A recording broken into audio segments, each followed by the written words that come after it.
जय हिंद दोस्तों, super concept classes पर आपका स्वागत है। आज की वीडियो 12th क्लास के स्टूडेंट के लिए। दोस्तों आज यहाँ पर हम लोग देखेंगे ज्योग्राफी का सब्जेक्टिव क्वेश्चन। ये वाला है आप लोग का वीडियो 3। इससे पहले आप लोग का 2 वीडियो कंप्लीट हो चुका है, आप लोग दोनों वीडियो को देख लीजिए। और यहाँ पर हम लोग देखने वाले हैं अति लघु उत्तरीय प्रश्न और लघु उत्तरीय प्रश्न। तो आप लोग इस वीडियो में लास्ट तक कंप्लीट बने रहिएगा। तो देखिए भाई, यहाँ पर देखिए पहला नंबर क्वेश्चन देखिए हमारे पास क्या है। जनसंख्या वृद्धि को परिभाषित करें, यानी जनसंख्या वृद्धि किसे कहते हैं। तो देखिए यहाँ पर आप लोग को आंसर में लिख देना है, दो समय अंतरालों के बीच जनसंख्या में हुई परिवर्तन को जनसंख्या वृद्धि कहते हैं। आप लोग सुने होंगे जनगणना, ठीक है। जनगणना आप लोग का 10 साल में होता है, ठीक है। एक बार हुआ था 2011 में और एक बार हुआ था 2001 में, ठीक है। तो ये दोनों के बीच, ठीक है, यानी 10 साल के बीच यानी जनसंख्या में वृद्धि होती है, घटता है, बढ़ता है, उसी को हम लोग जनसंख्या वृद्धि कहते हैं, ठीक है। तो इतना सा आप लोग को याद रखना है। चलिए भाई, यहाँ पर देखिए दूसरा नंबर क्वेश्चन देखिए हमारे पास क्या है। तृतीय क्रियाकलाप क्या है। देखिए आप लोग का एग्जाम में प्राथमिक, द्वितीय, तृतीय और चतुर्थ, ठीक है, ये इसमें से आप लोग का यानी कुछ ना कुछ एक तो आएगा, इसलिए आप लोग सभी को याद कर लीजिएगा। तो देखिए यहाँ पर आप लोग को आंसर में लिख देना है तृतीय क्रियाकलाप, और इसी प्रकार का आप लोग हेडिंग दीजिएगा, ठीक है, ब्लैक पेन से। तो यहाँ पर देखिए तृतीय क्रियाकलाप के अंतर्गत किसी वस्तु का उत्पादन नहीं होता है। इसके अंतर्गत अमूर्त सेवा को शामिल किया जाता है, जैसे शिक्षा, स्वास्थ्य, व्यापार, परिवहन आदि। देखिए तृतीय क्रियाकलाप के अंतर्गत किसी भी वस्तु का उत्पादन नहीं किया जाता है, ये सेवा देता है, ठीक है। जैसे कि शिक्षा क्या है, ये सेवा देता है। स्वास्थ्य, व्यापार, परिवहन, ठीक है, यानी तृतीय क्रियाकलाप सेवा देता है। इतना सा आप लोग को याद रखना है। चलिए भाई, यहाँ पर देखिए तीसरा नंबर क्वेश्चन देखिए क्या है। प्राकृतिक वनस्पति को परिभाषित करें। तो यहाँ पर आप लोग को आंसर में लिख देना है प्राकृतिक वनस्पति का या अंश या भंडार जिसका विशिष्ट तकनीकी, आर्थिक और सामाजिक दशाओं में उपयोग किया जाता है, प्राकृतिक वनस्पति कहलाता है। तो इतना सा आप लोग को याद रखना है। चलिए यहाँ पर देखिए चौथा नंबर क्वेश्चन देखिए क्या है। कृषि को परिभाषित करें। तो कृषि किसे कहते हैं। तो देखिए यहाँ पर आप लोग को आंसर में लिख देना है पौधों और फसलों को उगाने की कला या विज्ञान जिसका उद्देश्य आर्थिक, भोजन या अन्य मानवीय आवश्यकताओं को पूर्ति हो, उसे कृषि कहते हैं। देखिए कृषि का मतलब ये हुआ भाई, मनुष्य अपनी आवश्यकताओं को पूर्ति करने के लिए खेती बाड़ी करते हैं, फसल उगाते हैं, ठीक है। तो इतना सा आप लोग को याद रखना है। चलिए भाई, यहाँ पर देखिए पांचवा नंबर क्वेश्चन देखिए हमारे पास क्या है। मानव विकास सूचकांक की गणना किन घटकों से की जाती है। तो देखिए यहाँ पर आप लोग आंसर में लिख देना है मानव विकास सूचकांक की गणना 3 घटकों से की जाती है। देखिए यहाँ पर पहला में है जीवन अवधि, दूसरा में है ज्ञान अथवा शैक्षिक उपलब्धि, यहाँ पर तीसरा में है जीवन स्तर, ठीक है। तो इतना सा आप लोग को लिख देना है। यहाँ पर देखिए छठा नंबर क्वेश्चन देखिए क्या है। कच्चे माल पर आधारित उद्योग के 2 उदाहरण दे। तो देखिए यहाँ पर आप लोग का आंसर है जूट उद्योग और दूसरा में लिख दीजिएगा चीनी उद्योग, ठीक है। चलिए भाई, यहाँ पर देखिए भाई सातवां नंबर क्वेश्चन देखिए हमारे पास क्या है। धान तथा गेहूं फसल में कौन रबी और कौन खरीफ फसल से संबंधित है। तो देखिए यहाँ पर आंसर में लिख देना है धान आप लोग का आता है खरीफ फसल में, ठीक है, और गेहूं आता है रबी फसल में। इतना सा आप लोग को याद रखना है। यहाँ पर देखिए आठवां नंबर देखिए संभववाद क्या है। तो देखिए यहाँ पर आप लोग को आंसर में लिख देना है प्रकृति के नियम को समझकर प्रौद्योगिकी का विकास करना तथा प्रकृति को अपने अनुसार ढालना ही संभववाद कहलाता है, ठीक है। इतना सा लिख दीजिएगा। चलिए भाई, यहाँ पर देखिए 9वां नंबर क्वेश्चन देखिए क्या है। गहन निर्वाह कृषि किसे कहते हैं। तो देखिए यहाँ पर आप लोग आंसर में लिख दीजिएगा गहन निर्वाह कृषि या कृषि मुख्य रूप से एशिया के घनी जनसंख्या वाले देश भारत, पाकिस्तान, बांग्लादेश व जापान में की जाती है। तो इतना सा आप लोग को लिख देना है। चलिए यहाँ पर देखिए 10वां नंबर क्वेश्चन देखिए क्या है। विनिर्माण उद्योग से आप क्या समझते हैं। तो देखिए यहाँ पर आप लोग के आंसर में लिख देना है विनिर्माण उद्योग एक ऐसी प्रक्रिया है जिसके अंतर्गत कच्चे माल को मशीन की सहायता से उच्च मूल्य की वस्तु में परिवर्तन कर दिया जाता है। यानी विनिर्माण का मतलब ये हुआ कच्चा माल को उच्च मूल्य वाला वस्तु बनाया जाता है, ठीक है, विनिर्माण उद्योग में। इतना सा आप लोग को याद रखना है। चलिए भाई, यहाँ पर देखिए 12 नंबर क्वेश्चन देखिए क्या है। पल्ली बस्तियां किसे कहते हैं। तो देखिए यहाँ पर आप लोग को आंसर में लिख देना है पल्ली बस्तियां या बस्तियां भारत में मुख्य रूप से मध्य गंगा मैदान, निम्न गंगा मैदान, छत्तीसगढ़ एवं हिमालय की घाटियों में पाई जाती है। बस्तियों के निर्माण का मुख्य कारण इनकी जाति व्यवस्था के द्वारा उत्पन्न सामाजिक अलगवा से होता है। भारत में इन बस्तियों को पूर्वा, पतरा, पाड़ा, पाली, नगला आदि विभिन्न स्थानीय स्तर पर नामों से जाना जाता है। जो पल्ली बस्तियां होती है वो अधिकतर यानी गंगा मैदान वाले क्षेत्र यानी मध्य गंगा मैदान, निम्न गंगा मैदान जैसे कि छत्तीसगढ़, हिमालय, ठीक है, ये सब घाटियों में पाई जाती है। तो इतना सा आप लोग को याद रखना है। चलिए भाई, यहाँ पर देखिए 13 नंबर क्वेश्चन देखिए क्या है।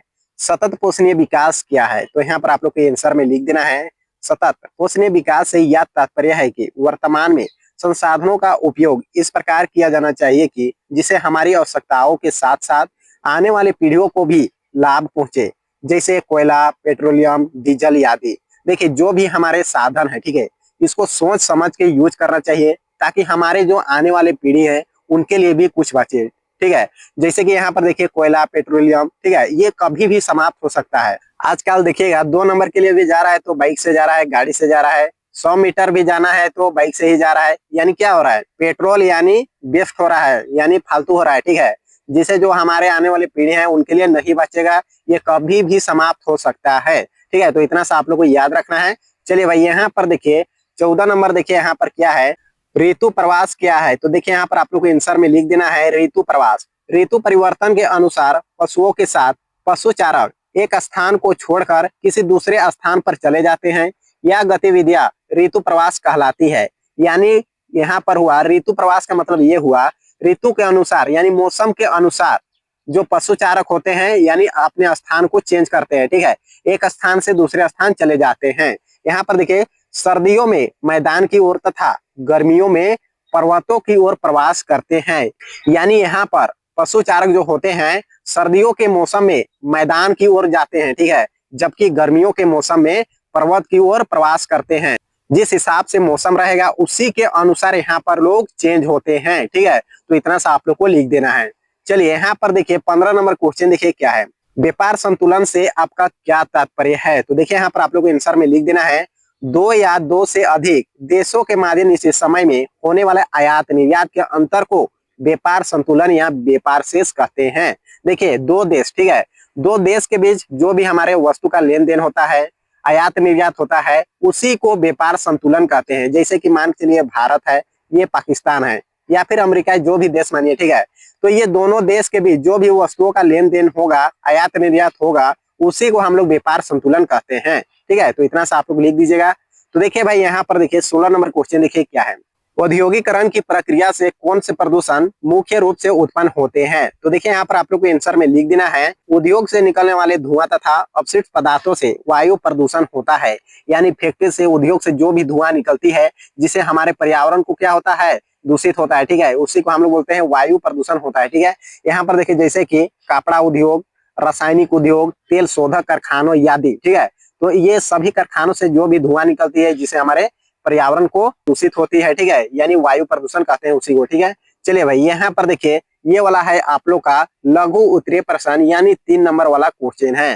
तो चलिए यहाँ पर देखिए 8वां नंबर क्वेश्चन देखिए क्या है, बृहद उद्योग एवं लघु पैमाने उद्योग में अंतर स्पष्ट करे। तो देखिए यहाँ पर बृहद उद्योग मतलब होता है बड़का उद्योग और लघु मतलब होता है छोटका उद्योग, ठीक है।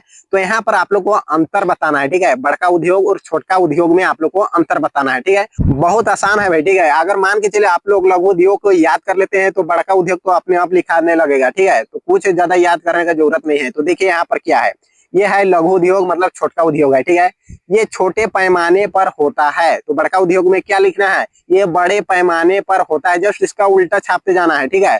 तो यहाँ पर देखिए दूसरा पॉइंट में लिखना है इनमें ऊर्जा से चलने वाली साधारण मशीनों का प्रयोग की जाती है, ठीक है, यानी लघु उद्योग में ऊर्जा से चलने वाली साधारण मशीनों का प्रयोग किया जाता है। तीसरा पॉइंट में लिखिएगा इन उद्योगों में कम पूंजी तथा कम श्रम की आवश्यकता होती है, यानी लघु उद्योग में कम पैसा लगता है, साथ ही काम करने वाले लोग मजदूर यानी कम लगते हैं, ठीक है। चलिए भाई यहाँ पर देखिए चौथा पॉइंट में लिख दीजिएगा स्थानीय बाजार से उपलब्ध न होने पर कच्चा माल दूर स्थिर स्थानों से प्राप्त किया जाता है, यानी सामने के बाजार से कच्चा माल प्राप्त नहीं होने से यानी दूर स्थान से भी मंगवाया जाता है। यहाँ पर देखिए 5वां पॉइंट में लिख दीजिएगा गुणवत्ता का विशेष ध्यान नहीं रखा जाता है, यानी लघु उद्योग में जो भी प्रोडक्ट तैयार होता है, वस्तु तैयार होती है, उसका गुणवत्ता का विशेष ध्यान नहीं रखा जाता है। 6ठा पॉइंट में लिख दीजिएगा लघु उद्योगों का प्रबंध साधारण होता है, ठीक है। 7वां पॉइंट में लिख दीजिएगा उत्पादन को बाहर के बाजार में बेचा जाता है, जो भी वस्तु तैयार होती है उसको बाहर के बाजार में बेचा जाता है। तो देखिए यहाँ पर आप लोग का है बृहद उद्योग, ठीक है। आप लोग इस प्रकार का कॉलम देके बनाइएगा भाई, ठीक है। इधर लिखेगा लघु उद्योग, इधर लिखेगा बृहद उद्योग यानी बड़का उद्योग, ठीक है। तो आप लोग कॉलम देके बनाइएगा, सबसे अच्छा होता है। तो यहाँ पर देखिए ये वाला है बृहद उद्योग का, ठीक है, यानी बड़का उद्योग का पहला पॉइंट देखिए, यह बड़े पैमाने पर होता है, ठीक है। तो जस्ट उल्टा लिखने बोला था, ऐसा ही एकदम सेम लिखना है, ठीक है। लघु उद्योग में क्या था, ये छोटे पैमाने पर होता है, ठीक है। ये एकदम उल्टा लिख देना है आप लोगों को। चलिए भाई यहाँ पर देखिए दूसरा पॉइंट में लिखेगा, इनमें अति आधुनिक एवं ऊर्जा से चलने वाली स्वचालित मशीनों का प्रयोग किया जाता है, ठीक है। तीसरा पॉइंट में लिखेगा, इन उद्योगों में अधिक पूंजी तथा अधिक श्रम की आवश्यकता होती है। कुछ कारखानों में हजारों की संख्या में श्रमिक काम करते हैं, यानी बड़का उद्योग में अधिक पूंजी लगता है, साथ ही काम करने वाले लोग अधिक रहते हैं, ठीक है। यहाँ पर देखिए चौथा पॉइंट में लिखेगा, कच्चा माल बहुत दूर स्थिर प्रदेशों से प्राप्त किया जाता है। आवश्यकता पड़ने पर कच्चे माल का आयात भी किया जाता है, ठीक है।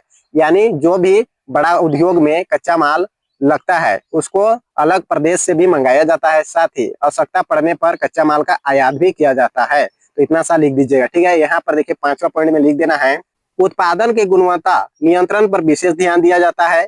उत्पादन विशिष्टीकरण बड़े पैमाने के उद्योग की विशेषता है, यानी जो भी बड़का उद्योग में वस्तु तैयार होती है तो उसका क्वालिटी को देखा जाता है, ठीक है, उसका क्वालिटी पर ध्यान दिया जाता है।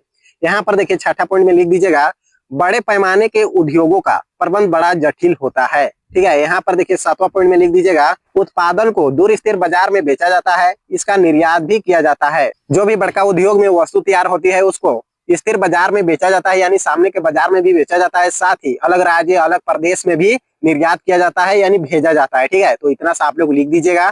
तो ये वीडियो को ज्यादा से ज्यादा अपने दोस्तों के पास शेयर करें ताकि सभी के लिए हेल्प हो जाए। तो अगले वीडियो मिलते हैं। जय हिंद, जय भारत।